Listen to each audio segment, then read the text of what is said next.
অবিশ্বাস্য তো অবশ্যই, 1300 করে জারদোস ওয়ার্কের বেনারসি, এটা কে বিশ্বাস করবে? লস প্রাইসে না হলে মেরুন কিন্তু, রেড কিন্তু না, গ্রিন কালার, যেহেতু এগুলো ইম্পোর্টেড জিনিস ভ্যারিয়েশন হতে পারে।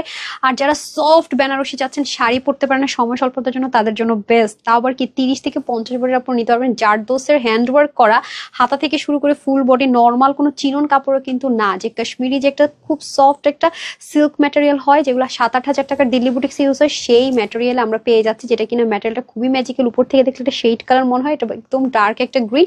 নেকটা যদি আমি আপনাদেরকে দেখাই, এত সুন্দর নিখুঁত করে কাজটা আছে, হ্যাঁ, এর কোয়ালিটিটা জাস্ট দেখেন।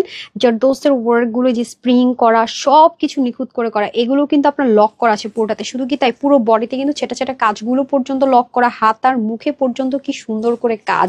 মানে কিভাবে 1300 ঘর অবিশ্বাস্য না বলেন তো। এরপর ওড়নাটা খুবই স্মুথ, হ্যাঁ, এগুলো কিন্তু ড্রাই ওয়াশ হাইলি প্রেফারেবল। ওড়নার লম্বাও কত বেশি, 90 লম্বা, 33 ইঞ্চ চড়া, বলেন তো মানে কি